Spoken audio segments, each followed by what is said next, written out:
Hello साथियों, मैं अभिषेक स्वागत करता हूं आप सभी का आपके अपने परिवार नमस्ते आईटीआई पर।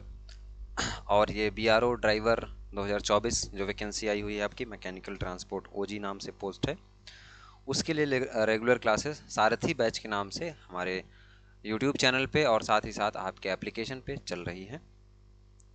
ये क्लास नंबर 2 है और अगर आपको ये कंप्लीट बैच चाहिए, आपको लग रहा है कि ये नंबर ऑफ पोस्ट इतनी सारी वैकेंसीज में आपको अपनी एक सीट पक्की करनी है और पूरी बेहतरीन तरीके से तैयारी करनी है, तो हमारी वीडियो क्लासेस थ्योरी की क्लास नोट्स की पीडीएफ और मॉक टेस्ट से सुसज्जित कंप्लीट बैच हमारा सारथी बैच एप्लीकेशन पे अवेलेबल है, जिस एप्लीकेशन का नाम है फिट आईटीआई। लिंक डिस्क्रिप्शन और कमेंट बॉक्स में मैं पिन कर दूंगा।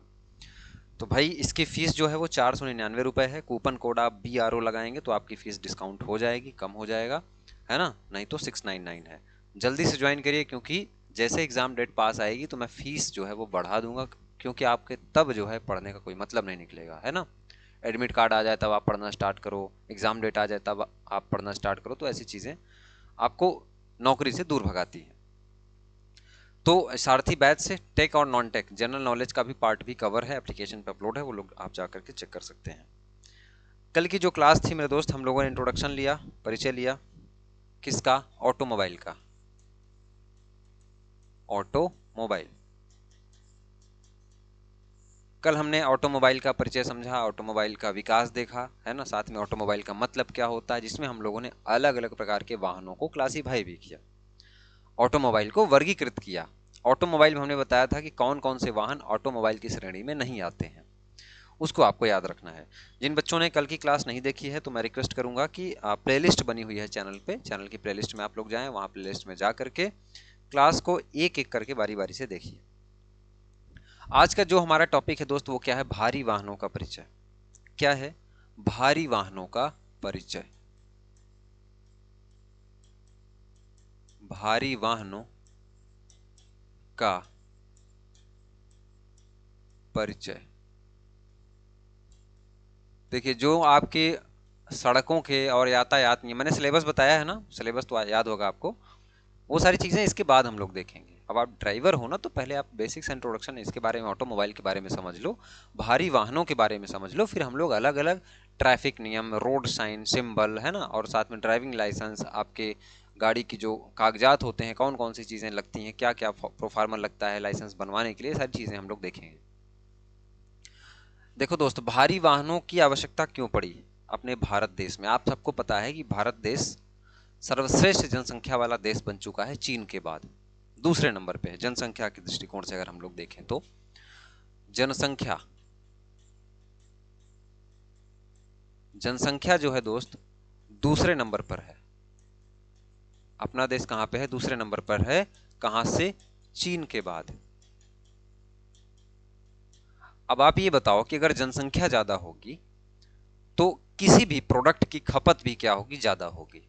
कोई भी माल है, जैसे कहीं पे अगर बिजली बन रही है ना, तो बिजली की खपत भी ज्यादा होगी क्योंकि उपभोक्ता ज्यादा हो गए। कपड़ों की खपत ज्यादा होगी, साबुन की खपत ज्यादा होगी, तेल की खपत ज्यादा होगी। साथ ही साथ अगर जनसंख्या ज्यादा है तो जनसंख्या को एक स्थान से दूसरे स्थान आने के लिए, जाने के लिए, है ना, एक व्यवस्था जो है वो ज्यादा मेंटेन करनी पड़ेगी। जैसे अगर एक घर में 2 लोग रह रहे हैं या एक घर में 50 लोग रह रहे हैं, तो 2 लोगों के लिए अलग आने जाने की व्यवस्था है। अगर 50 लोग हैं तो कभी ना कभी किसी न किसी का काम मार्केट में लगता ही रहेगा। उसी प्रकार से जनसंख्या बड़ी समस्या तो है ही, लेकिन जनसंख्या ही उपज है आपके भारी वाहनों का। तो अगर भारी वाहन हम लोग देखें तो किस किस काम में प्रयोग में लाए जाते हैं। जैसे सबसे पहला काम क्या है, सवारियों को एक स्थान से दूसरे स्थान तक ले जाने के लिए, यानी कि सवारी।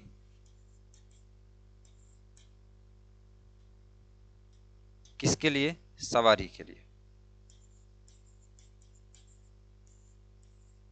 सवारी ढुलाई, पहला काम हो गया।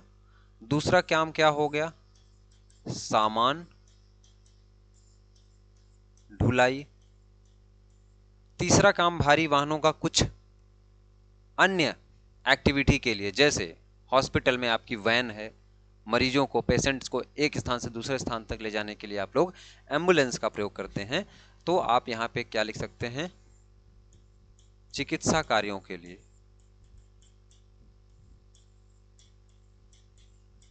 चिकित्सा कार्यों के लिए, और चौथे नंबर पे क्या आ जाएगा मेरे दोस्त, कृषि कार्यों के लिए, जैसे ट्रैक्टर।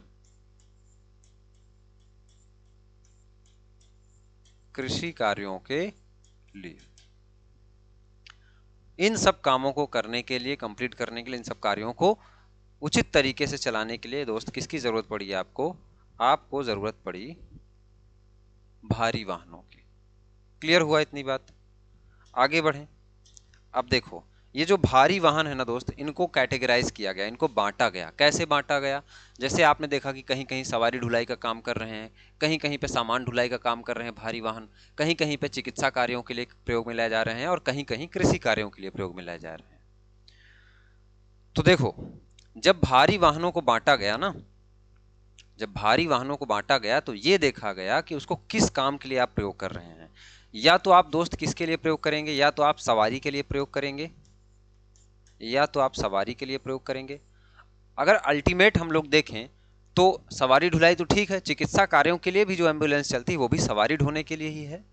यहाँ पे हम लोग देखें कृषि कार्यों के लिए, ये पर्पज अलग हो जाता है। इसके अलावा अगर हम लोग देखें सामान ढुलाई, तो जैसे कि कोई खादानों से कोयला निकल रहा है ना, कहीं पे हीरे निकल रहे हैं, कहीं पे सोने निकल रहे हैं ना, मेरा देश की धरती सोना उगले, अनाज एक स्थान से दूसरे स्थान तक स्थानांतरित करना है, तो ऐसे कार्यों के लिए या तो आप सवारी भारी वाहन का विकास देखेंगे, विकास करेंगे, या आसपास देखेंगे, या तो आप किसका देखेंगे? सामान ढुलाई वाले भारी वाहन, सामान ढुलाई वाले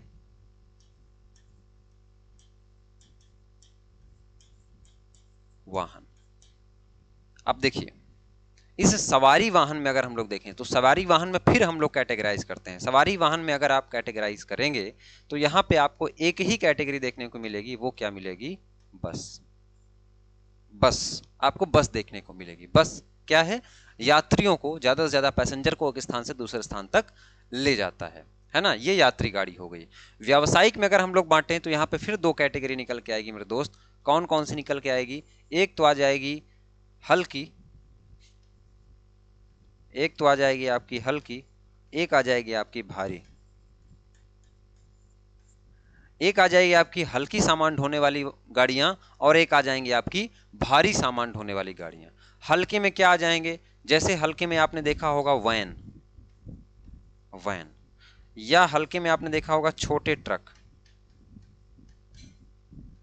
जो छोटे ट्रक आते हैं वो हल्के सामान ढुलाई वालों के कैटेगरी के अंतर्गत रखा गया है। पूछा जाएगा ये कि वैन जो है वो किस कैटेगरी के अंतर्गत भारी वाहनों में रखा गया है, तो वैन जो है वो सामान ढुलाई वाले में, और किस में रखा गया है? हल्की। ठीक है, ठीक है।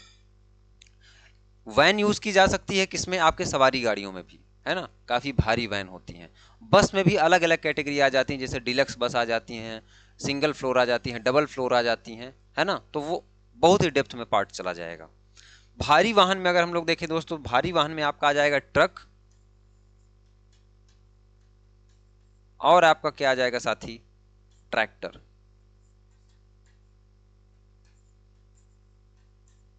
ट्रक और ट्रैक्टर। अब बार बार आप सुन रहे हैं भारी वाहन, भारी वाहन, तो ऐसा कोई ना कोई मानक जरूर निर्धारित होगा मेरे दोस्त कि भारी वाहन कब कहलाएगा। जैसे आपने सुना होगा एक्सयूवी कार, बोला जाता है एक्सयूवी गाड़ी। अब एक्सयूवी के बारे में आपको पता नहीं होगा, पढ़ते रहिएगा, पता चलता रहेगा धीरे धीरे। उसी प्रकार से भारी गाड़ी, जैसे भारी गाड़ियों का क्या है, एक क्राइटेरिया होता है कि अगर उस क्राइटेरिया को कोई भी भारी वाहन फुलफिल करेगा तब वो भारी वाहन की श्रेणी में आएगा। वो क्या क्राइटेरिया है? उसी प्रकार से एक्सयूवी गाड़ियां, एक्सयूवी जो कार होती है, बोलते हैं ना कि एक्सयूवी है ये, तो उसका क्राइटेरिया होता है लंबाई का, चौड़ाई का, उसके सीटिंग कैपेसिटी का, उसके इंजन कैपेसिटी का, उससे निर्धारित होता है, उस मानक से निर्धारित किया जाता है कि कोई भी कार एक्सयूवी है या नॉन एक्सयूवी है। उसी प्रकार से मेरे दोस्त अगर हम लोग भारी वाहन की बात करें तो भारी वाहन होते क्या हैं? भारी वाहन आप कैसे डिसाइड करेंगे? तो भारी वाहन के लिए क्या होता है कि एक रेटिंग होती है। क्या रेटिंग होती है? Gross vehicle wait rating. क्या होती है दोस्त? ग्रॉस व्हीकल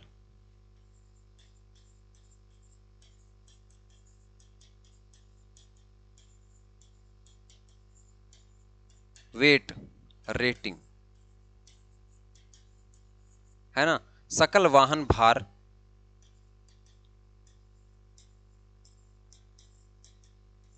सकल वाहन भार सूचकांक, याद रखिएगा इसको। ये रेटिंग, ये मानक निर्धारित करता है कि अगर किसी वाहन का ग्रॉस वेट है ना, ग्रॉस वेट यानी कि ग्रॉस व्हीकल वेट 4500 केजी है, 4500 केजी या उससे अधिक है मेरे दोस्त, क्या है, या उससे अधिक है, अधिक है। देखिए ये सारी चीजें आप लोग कहीं डिटेल में किसी भी क्लास में पाएंगे नहीं, किसी की क्लास में, क्योंकि खुद नहीं नॉलेज है, खुद उन्होंने टेक्निकल कोई बैकग्राउंड लिया हुआ नहीं है, बस ऐसे ही कोई किताब लिए और पढ़ करके स्टार्ट करना शुरू कर दिया है ना। मैं आईटीआई के क्षेत्र में, डीजल मैकेनिक के क्षेत्र में बहुत दिनों से कार्यरत हूँ, पढ़ा रहा हूँ, बच्चे हमारे जो है बहुत अच्छे अच्छे पढ़ के सेलेक्ट हो रहे हैं अच्छे अच्छे ऑर्गेनाइजेशन में। तो वाहन के बारे में अगर आपको पढ़ना है ना, अगर आपको ड्राइवर भर्ती परीक्षा के लिए पढ़ना है तो चीज़ें डिटेल में पढ़नी पड़ेंगी, और नहीं तो फिर क्या होगा कि आप ऐसे इधर उधर पढ़ के चले जाओगे, एग्जाम नहीं निकलेगा, फिर अगली भर्ती का इंतजार करोगे। तो दोस्त ये काम नहीं है अपने पास, तो ध्यान से समझिएगा। अगर 4500 किलोग्राम या उससे अधिक है, मैं इसलिए बोल रहा हूं क्योंकि हो सकता है आप सबको ये बोरिंग लगे और सवाल यहां से बनते हैं। तो क्या है, अगर 4500 किलोग्राम या उससे अधिक है तो उसे हम क्या कहेंगे, भारी वाहन कहेंगे, भारी वाहन कहेंगे। जैसे आपने सुना होगा, आपका अगर लाइसेंस बनता है, अगर आप कार के लिए आपका लाइसेंस बनता है तो उसको क्या बोलते हैं, लाइट मोटर व्हीकल बोलते हैं या हैवी मोटर व्हीकल बोलते हैं, है ना। तो वो हैवी में कब आएगा, जब उसका ग्रॉस व्हीकल वेट रेटिंग कितना हो जाएगा, 4500 केजी से क्रॉस कर जाएगा, यानी कि 4500 किलो से क्या हो जाए दोस्त, वो ऊपर हो जाए। अब यहां पे एक चीज और क्लियर होगा कि भैया सकल वाहन भार रेटिंग क्या है, सकल वाहन भार रेटिंग क्या है, इसमें कौन कौन सा वेट होगा, क्या सिर्फ गाड़ी का वजन माना जाएगा, तो भैया गाड़ी जो 4500 किलोग्राम की गाड़ी गाड़ी होगी, सिर्फ वाहन वाहन होगा क्या उसका, तो नहीं। सकल वाहन भार रेटिंग यानी ग्रॉस व्हीकल वेट, ये भी सवाल पूछेगा ऑब्जेक्टिव में, है ना।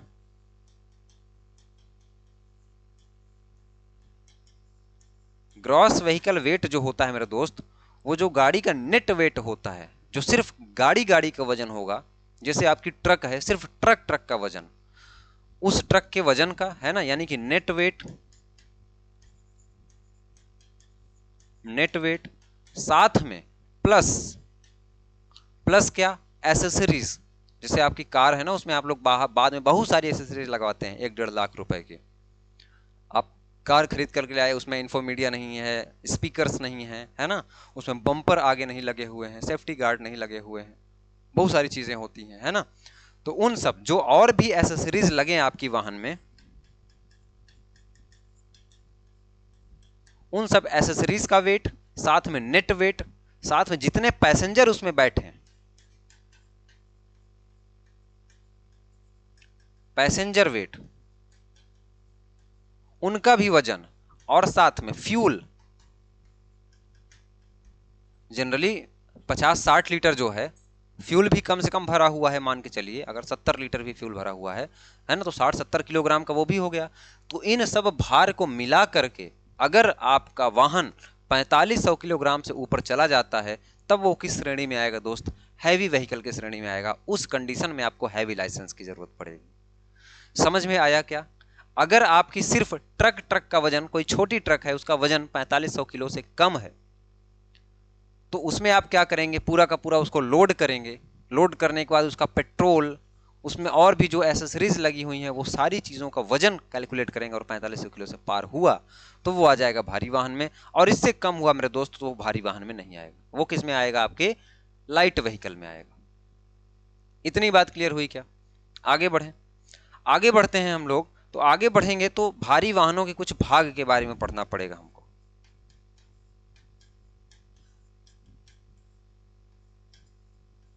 भारी वाहनों के महत्वपूर्ण भाग, हालांकि ये भाग बहुत ही शॉर्ट में रहेगा, है ना, कैसा रहेगा, बहुत ही शॉर्ट में रहेगा, और इसका शॉर्ट में होने से ये फायदा है कि जब भी हम लोग बाद में आगे डिटेल में इनके बारे में पढ़ें तो चीजें बेहतर हो पाए, आप लोगों को समझ में आए।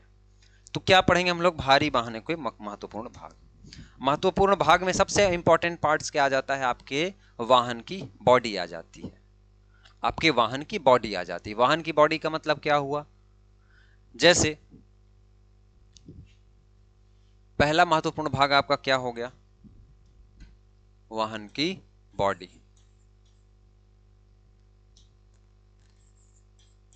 बॉडी महत्वपूर्ण भाग। बॉडी क्या है, बॉडी या तो लकड़ी की बनी होगी या तो बनी होगी लोहे की, कई कई बार एल्यूमिनियम की भी बनी हो सकती है। तो बॉडी का मटेरियल दोस्त आपसे पूछे तो किसका बना होगा, या तो बना होगा आपकी लकड़ी का या बना होगा आपका लोहे का। सिर्फ भारी वाहनों का ही नहीं, अगर आपके पास कोई लाइट व्हीकल भी है जैसे कार है, उसके ऊपर आप उसकी छत देखते हैं, उसकी साइड वाली पूरी वाल देखते हैं, दीवार देखते हैं, उसकी विंडो देखते हैं, सारी किसमें आ जाती हैं, उसकी पूरी बॉडी हो गई।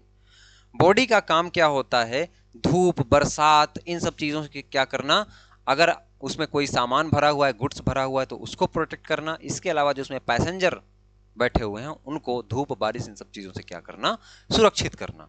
किसका काम होता है दोस्त, बॉडी का काम होता है। और वर्क लिखना पड़ेगा क्या, यह एक छावनी का कार्य करता है।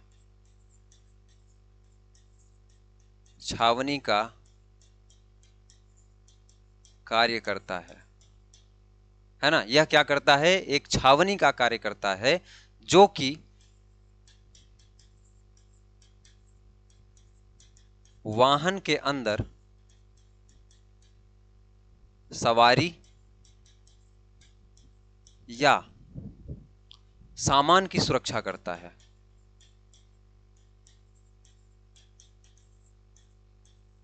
सुरक्षा धूप एवं बारिश से करता है। बारिश से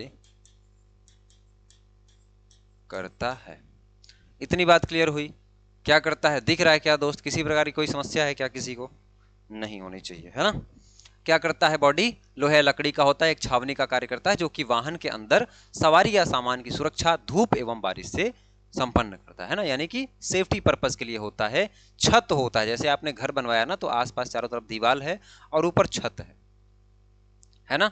अब देखिए जो बॉडी होगी ना दोस्त, बॉडी आपकी नट बोल्ट के द्वारा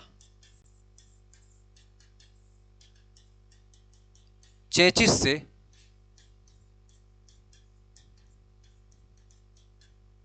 फिक्स होती है या चेचिस पर टिकी होती है।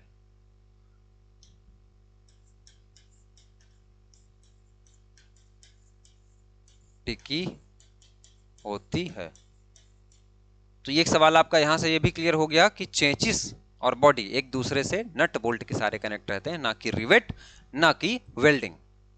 क्लियर, नट बोल्ट से क्या किया गया, उनको आपस में कस दिया गया। ठीक है।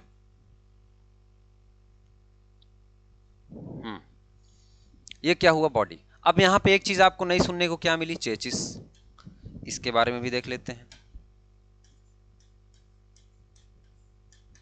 चेचिस ये क्या है, दूसरा नंबर है। चेचिस क्या है, सपोर्ट प्रोवाइड करता है, किसको, बॉडी को। बॉडी को क्या करता है, सपोर्ट प्रोवाइड करता है। और लगभग इंजन के सभी पार्ट कहां पे बंधे होते हैं, चेचिस पे बंधे हुए होते हैं। इंजन के सारे भाग किस पे बंधे होते हैं, चेचिस पे बंधे होते हैं। इंजन का क्या होता है, ये आपके वाहन का क्या होता है, आधार होता है।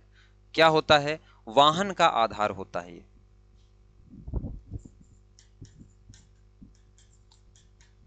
वाहन का आधार होता है। वाहन के सभी भाग इसी पर टिके होते हैं। वाहन के सभी भाग क्या होते हैं, इसी पर टिके हुए होते हैं। ये वाहन का क्या होता है, आधार होता है। यहां तक बात क्लियर है। चेचिस जो है ना, हो सकता है आपसे पूछ ले कि चेचिस कितने प्रकार की होती है। चेचिस जो है वो 3 प्रकार की होती है।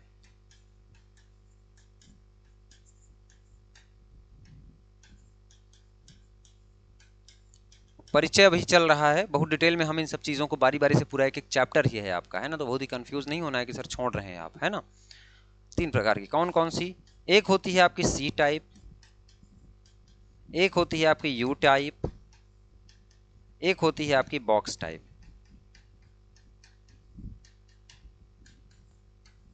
क्लियर? 3 प्रकार की आपकी चेचिस होती है। चेचिस का काम समझ में आया? अगर मैं आपको दिखाऊं कि चेचिस कैसी होती है, तो ये आपकी चेचिस है, ये आपकी क्या है, पूरी की पूरी क्या है, आपकी चेचिस है। इस चेचिस पर आप देख रहे हैं यहाँ पे नट बोल्ट करने के लिए, ज्वाइंट करने के लिए बॉडी के, यहाँ पे आपके नट बोल्ट के जगह बनाए गए हैं, हर जगह पे आप देखेंगे ये क्या है, आपकी चेचिस है। यहाँ पे देखेंगे, यहाँ पे फिक्स करने के लिए चीजें बनाई गई हैं, ये चेचिस हो गया आपका। इसी चेचिस पर पूरी की पूरी बॉडी, पूरे के पूरे इंजन असेंबली, पूरे के पूरे क्लच सिस्टम, सब कुछ इसी पे फिक्स किए जाते हैं। और बॉडी और चेचिस को हम लोग कैसे एक साथ जोड़ते हैं, वो हम लोग जोड़ते हैं नट बोल्ट के द्वारा। इतनी बात क्लियर हुई क्या दोस्त? यहां तक किसी कोई दिक्कत? अगला हमारा क्या है टॉपिक, अगला हमारा इंपॉर्टेंट भाग क्या है, क्या क्या हुआ? बॉडी, चेचिस, अगला भाग क्या है? इंजन, तीसरा नंबर इंजन। आपको पता है कि वाहन से उत्पन्न होती है शक्ति। जैसे इंसान है, इंसान की पूरी बॉडी है, अगर उसमें जान नहीं है तो वो चलेगा कैसे? उसी प्रकार से वाहन को चलने के लिए एक इसकी प्रयोग होती है, एक पावर यूनिट की जरूरत होती है। इंजन को हम लोग एक अन्य नाम से जानते हैं, किस नाम से जानते हैं? Power unit. देखिए, वाहन को गति करने के लिए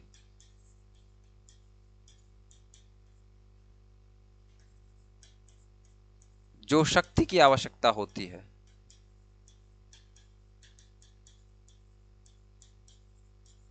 आवश्यकता होती है, वह शक्ति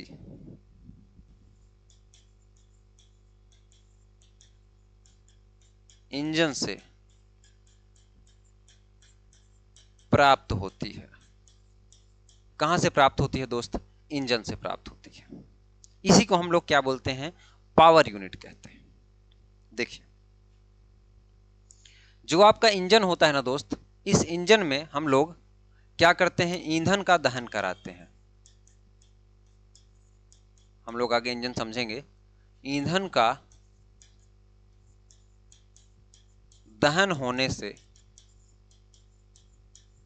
शक्ति उत्पन्न होती है।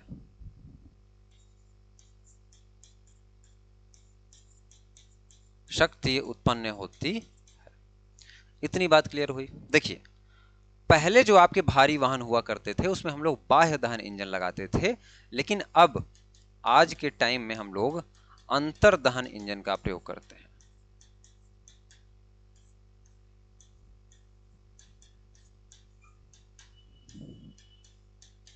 अंतर दहन इंजन का प्रयोग करते हैं, और खासकर भारी वाहनों के हाई स्पीड जितने भी इंजन होते हैं उसमें हम लोग डीजल ईंधन का प्रयोग करते हैं।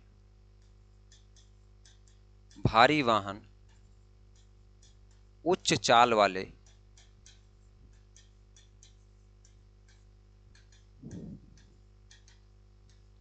डीजल ईंधन की खपत करते हैं।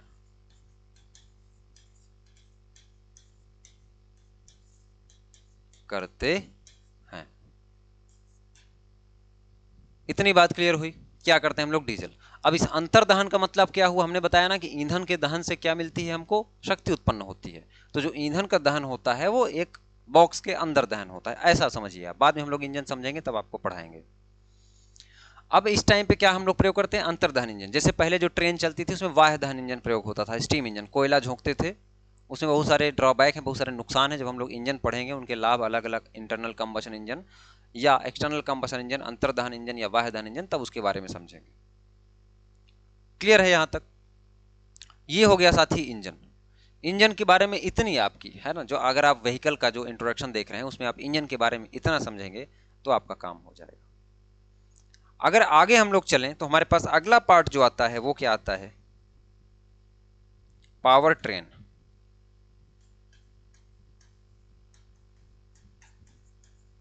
पावर ट्रेन, या इसी को हम लोग क्या बोलते हैं, फोर्थ नंबर, इसी को हम लोग क्या बोलते हैं, ट्रांसमिशन यूनिट।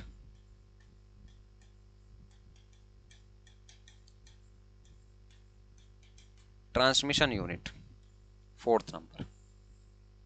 ध्यान से समझते चलिएगा, ऑब्जेक्टिव कराएंगे तो सारी की सारी चीजें आपको देखने को मिलेंगी, और फिर क्लास नहीं किया है तो भाई फिर कोई मतलब नहीं निकलेगा, है ना, हमारी क्लास अच्छे से कवर करनी पड़ेगी आपको। पावर ट्रेन और ट्रांसमिशन यूनिट का मतलब ये हो गया कि इंजन में आपकी पावर तो उत्पन्न हो रही है।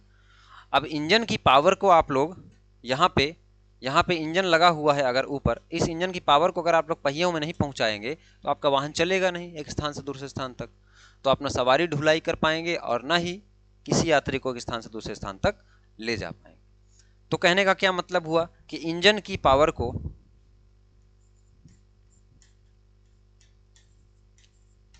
इंजन की शक्ति को पहियों तक पहुंचाने के लिए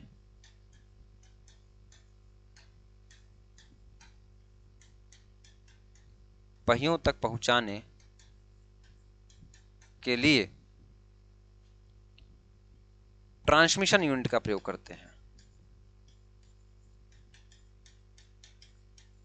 ट्रांसमिशन यूनिट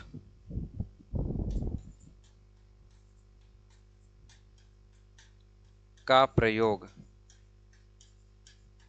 करते हैं। किसका प्रयोग करते हैं, ट्रांसमिशन यूनिट का प्रयोग करते हैं। अब इस ट्रांसमिशन यूनिट में अलग अलग पार्ट हो सकते हैं, ऐसा नहीं कि ट्रांसमिशन यूनिट जो है सिर्फ एक छोटा सा ऑब्जेक्ट है। इसके अंतर्गत आपके आते हैं क्लच, गियर, प्रोपेलर शाफ्ट,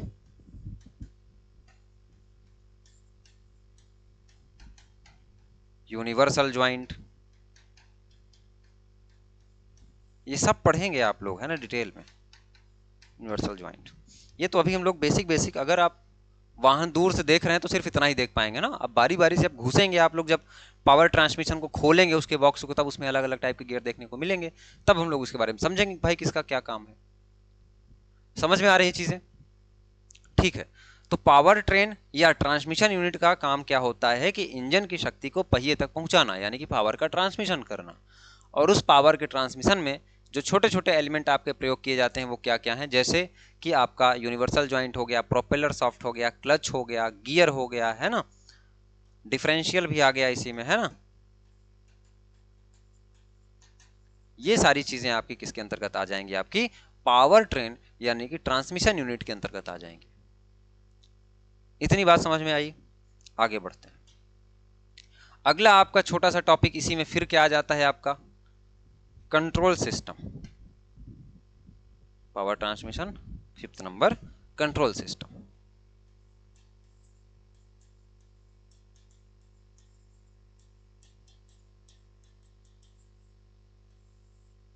नियंत्रण प्रणाली,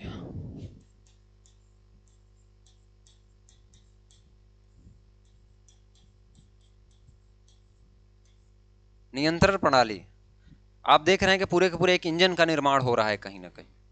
उस इंजन के निर्माण में सारी चीजें हमने पढ़ ली, अब आप वाहन चलाने भी लगे, लेकिन अब उसको कंट्रोल कैसे करेंगे। कंट्रोल का मतलब क्या हुआ कि उसको डायरेक्शन कैसे देंगे कि तुमको इधर चलना है या इधर चलना है या रुकना है। ये सारी चीजें क्या है, कंट्रोलिंग सिस्टम के अंतर्गत आ जाएंगी। कंट्रोल करना है, होता है ना कि आपको कोई कंट्रोल कर रहा है, आप उसके बताए हुए इशारों पे नाच रहे हैं, ऐसा होता है ना। तो वो कंट्रोल सिस्टम के बारे में हम लोग बात कर रहे हैं। इस कंट्रोल सिस्टम में आपकी दो चीजें आती हैं, कौन कौन सी, एक आती है आपकी स्टीयरिंग, एक आता है आपका ब्रेकिंग सिस्टम।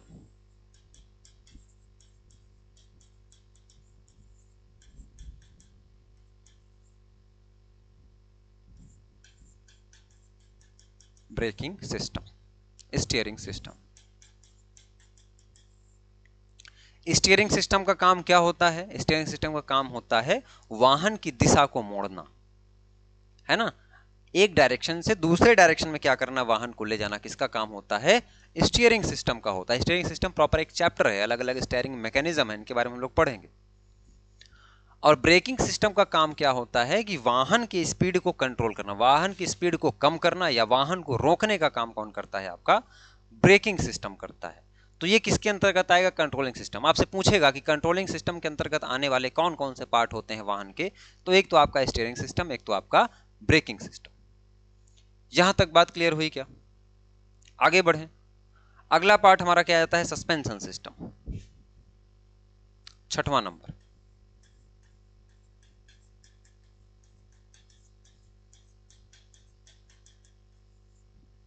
Suspension system. अगर हम लोग इनको ध्यान से देखें फिगर की मदद से, तो यहां पे आप देखेंगे ये क्या है? आपके कंट्रोलिंग सिस्टम के अंतर्गत आ जाएंगे, जो कि है आपका स्टीयरिंग। ये स्टीयरिंग व्हील आप घुमाएंगे, है ना, तो इंटरमीडिएट शाफ्ट के द्वारा पिनियन, यहाँ पे रैक और पिनियन एक गियर होता है, आगे पढ़ लेंगे दोस्त, यहाँ पे सारी चीजें नहीं हो सकती हैं। उसमें यहाँ पे दांते कटे होते हैं, है ना, इसको हम लोग रैक बोलते हैं। एक पिनियन गियर यहाँ पे होता है। अब इसको आप घुमाएंगे तो ये पूरी की पूरी रॉड क्या होगी? ऐसे ऐसे घूमेगी। पूरा फील कराऊंगा मैं, समझ से चलिएगा आप लोग। तो ये क्या है? यहाँ पे एक पिनियन गियर लगा हुआ है। अब ये पिनियन गियर को आप स्टीयरिंग की सहायता से ऐसे ऐसे घुमा रहे हैं सर्कुलर मोशन में, जिससे कि क्या होता है? आपका स्टीयरिंग रॉड पूरा इधर उधर घूमती है। यहां तक समझ में आया होगा? अब हम लोग सस्पेंशन सिस्टम देख रहे हैं, तो सस्पेंशन सिस्टम के अंतर्गत आप देखेंगे, आपने बाइक में देखा होगा ये वाला सस्पेंशन सिस्टम, ये वाला सस्पेंशन सिस्टम भी आपने देखा होगा। भारी वाहनों में आपने ये लीफ स्प्रिंग वाला सस्पेंशन सिस्टम देखा होगा, जिसको हम लोग पत्तीदार स्प्रिंग बोलते हैं, है ना। और इसको क्या हम लोग बोलते हैं? हेलिकल स्प्रिंग, यानी कि कॉइल वाली स्प्रिंग। इसको भी आप लोग सस्पेंशन सिस्टम में देखा होगा। सस्पेंशन सिस्टम का कार्य क्या होता है दोस्त? कि सड़क के झटकों को, सड़क के झटकों को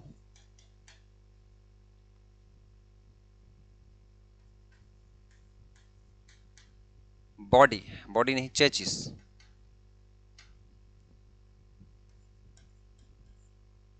चेचिस तक ना आने देना, ना आने देना, जिससे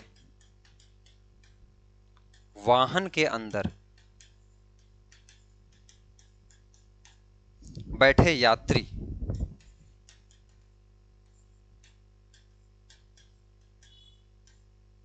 सहज महसूस करते हैं। कैसा महसूस करते हैं? आराम महसूस करते हैं, सहज या आराम महसूस करते हैं।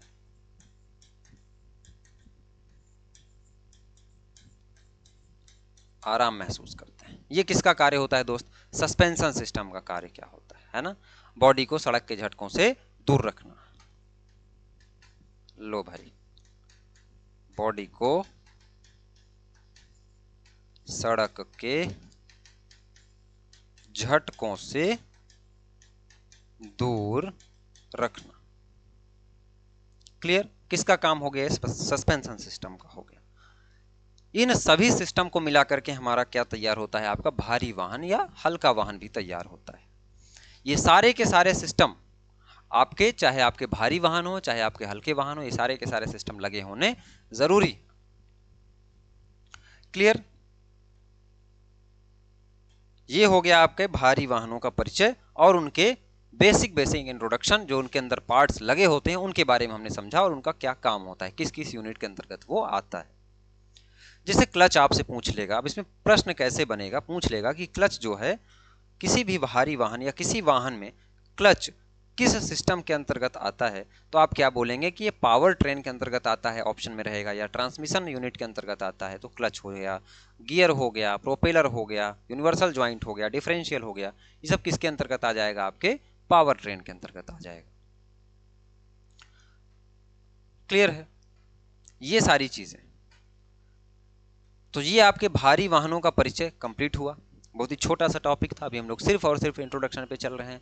खूब सारी प्रैक्टिस करेंगे, बहुत डिटेल में हम लोग पढ़ेंगे। और आपको पढ़ना हो दोस्तों, अभी जुड़िए, देर मत करिए आप लोग, है ना। क्लास में जुड़िए, बेहतरीन तरीके से पूरी की पूरी क्लास मैं स्टार्ट कर दिया हूँ, जिसमें आपके 499 में 499 में पूरी वीडियो क्लास पूरी, साथ ही साथ मैंने जीके का भी पार्ट कवर करा दिया है बहुत बेहतरीन टीचर से। क्लास नोट्स की आपको पीडीएफ मिल जाएगी, साथ में मॉक टेस्ट मिल जाएगा। आपको टेस्ट देने के लिए आपको अंदाजा होगा कि कैसा एग्जाम में पेपर आएगा, इसके लिए हमने क्या डिजाइन किया है? मॉक टेस्ट तैयार किया है। फिट ITI नाम का ऐप है, फिट ITI, ये ऐप है, इसको आप लोग करेंगे डाउनलोड और अपनी पढ़ाई को स्टार्ट करेंगे। बाकी किसी प्रकार की कोई प्रॉब्लम है तो उसी एप्लीकेशन पे हमारा व्हाट्सएप नंबर भी मिल जाएगा आपको, उस पर आप हमसे डायरेक्ट कांटेक्ट कर सकते हैं। आज की क्लास यहीं तक, मिलते हैं आपसे किसी दूसरी क्लास में, तब तक के लिए धन्यवाद।